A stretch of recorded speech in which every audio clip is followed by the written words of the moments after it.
right, we're going to start with a rather interesting article this morning. New molecule could help improve heart attack recovery. You heard that correctly.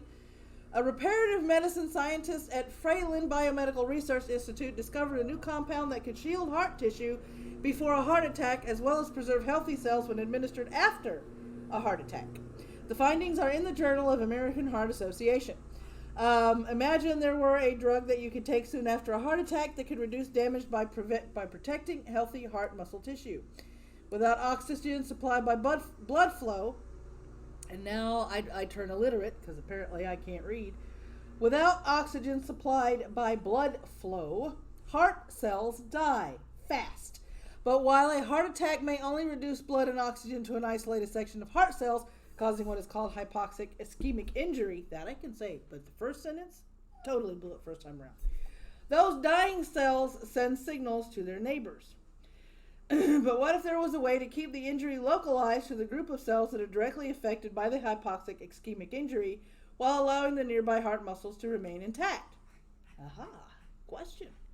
A study published today, Monday, August 19th, in the Journal of the American Heart Association reveals that a new molecule developed by a team of researchers led by Gordy could help preserve heart tissue during and even after a heart attack. But the compound, called alpha-CT1, also had other unexpected and beneficial effects, particularly in relation to skin wound healing. We found that it helped reduce inflammation, helped heal chronic wounds such as diabetic foot ulcers, said Gordy. This paper asked the question, how does this peptide drug actually work, said Gordy. The group designed molecules with slight chemical differences from the parent molecule, which led to an unexpected discovery. One of the alpha-CT1 variants, called alpha-CT11, showed more potency than the parent molecule. Alpha-CT11 seems to be even more effective than the original peptide in protecting hearts from ischemic injury similar to those occurring during a heart attack, said Gordy.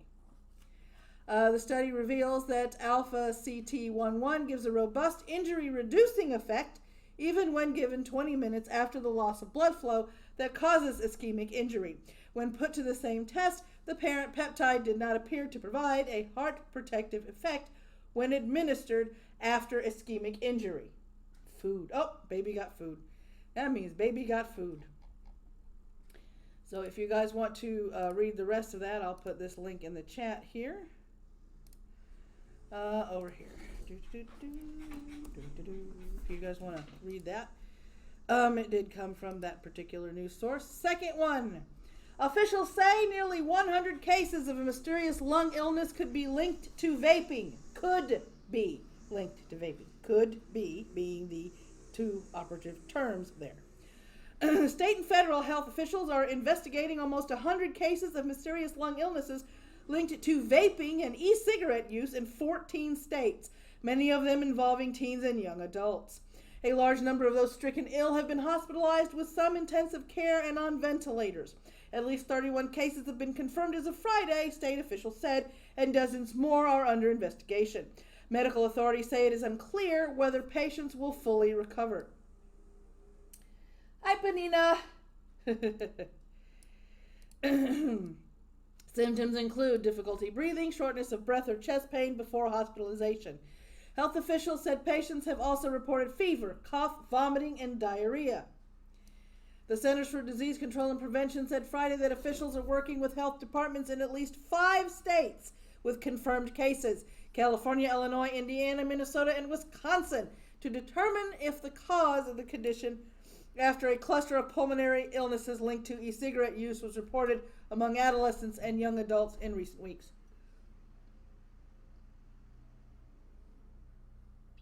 Because the whistle must stay wet. In a call Friday with state health authorities, CDC officials said they were probing 94 possible cases in 14 states. To date, there is no consistent evidence that an infectious disease is the culprit, CDC spokeswoman Kathleen Harbin said. Officials said they don't know whether the illnesses are associated with the e-cigarette devices themselves or with specific ingredients or contaminants inhaled through them. Health officials have said patients have described vaping a variety of substances, including nicotine, marijuana-based products, and do-it-yourself home brews. It's always got to be DIY, people, somewhere, boy. CDC officials say they are notifying healthcare systems and clinicians across the country about the illnesses and what to watch for. State health departments have also issued warnings. E-cigarettes have grown in popularity over the past decade despite little research on their long-term effects. In recent years, health authorities have warned of an epidemic of vaping by underage teenagers because it's not regulated. Excuse me. Not regulated because it's not a cigarette. I guess that's their thinking. Jewel said it's monitoring the reports of illnesses and has robust safety monitoring systems in place. Like what? Can you elaborate, please? Gregory Conley, president of the American Vaping Association, a group that advocates vaping products, said that each month about 10 million adults vape nicotine without major issues. It appears much more likely that the products causing lung damage are amateur-made street vapes containing THC or illegal drugs, not nicotine, he argued. I can see the argument, but I can also see him arguing that because he probably vapes and he doesn't want his stuff regulated. Just saying. Just throwing that out there.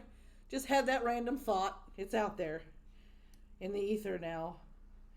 You know. Let me see. Neil, I'd honestly more blame bad parenting than lack of regulation for teen vape use. I mean, how many parents know anything about their own kids anymore? That is true, but also it is, even though you don't smoke it, it is a derivative type of tobacco product, especially the ones with nicotine in it. So to me, at least the nicotine-based vaping products should be regulated. That's just my opinion. We haven't had that kind of history with vaping to be able to assure anyone, teens included, that this is a safe practice, said Emily Chapman, Chief Medical Officer at Children's Minnesota, a health system headquartered in Minneapolis, which is cared for teens ages 16 to 18 with lung illnesses.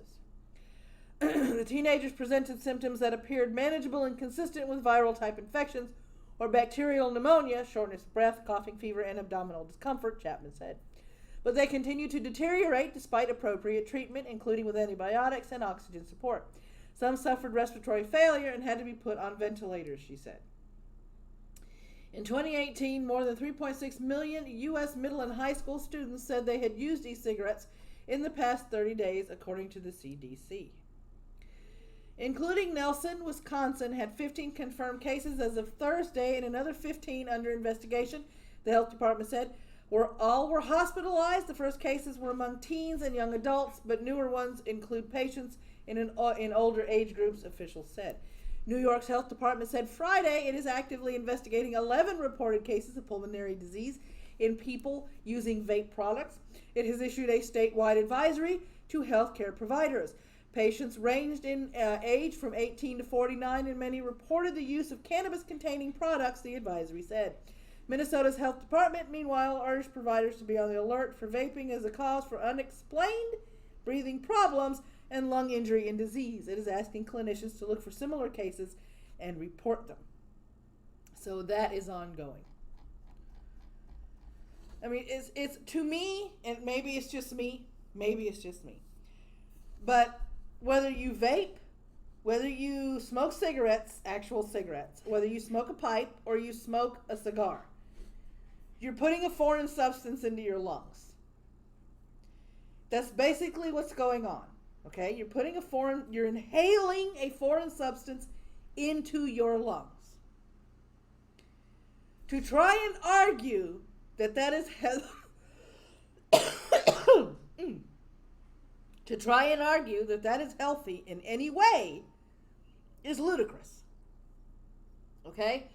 I have read, I think it was a few months ago, maybe even last year, so this is, a vague recollection, that in some cases the nicotine concentration in vaping cartridges is higher than just smoking a cigarette. And it's more concentrated than the nicotine that you find in a cigarette, which in my opinion would make it just a tad bit more dangerous than smoking cigarettes. I'd have to see if I could dig up that study and probably do a video on it or something on my health channel. Yeah, well-timed cough, right? Neil, I'm an extreme libertarian with this stuff. I say everything should be legal. I don't even drink, let alone smoke or vape. Nor will I ever, so it's not about myself. That said, people need to think more about what they do and do it safely. I agree, Neil. I agree. I think, and I'm lumping myself into this particular group. Some of us are so used to having regulations and minimum ages and things of that nature that it's a normal reaction to say X needs to be regulated. Do I believe that children need to be vaping? No.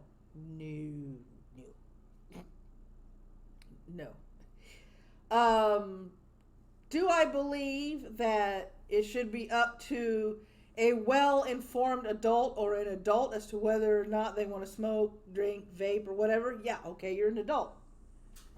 Okay? You can either educate yourself on what you're about to do, or you can say, fuck it, and do it anyway and not give a crap. But you're an adult. But children, in my opinion, should not be exposed and should not be allowed to vape. They shouldn't be allowed to smoke cigarettes or anything like that. As far as drinking is concerned, I would be a hypocrite to say I don't think small children should drink. Now, this is where I'm going to get in trouble. I don't mean drink to get drunk. I don't mean train your children to be alcoholics, drunks, lushes, and whatever other synonyms you want, okay? What I mean is, if you are an adult and you happen to be a parent, because my parents did this to me, let them taste it. Just taste it. Okay? Let them know what an alcoholic beverage tastes like. Don't get them drunk on this shit. Don't let them drink it by themselves. Just give them a sip. My parents did that to me. By the time I turned 21, it wasn't a big deal for me. I just, okay, well, I can do it legally now. Big whoop. And that's it, But, yeah, as far as regulations are concerned, if you're an adult, you should be able to be grown enough to make your own decisions.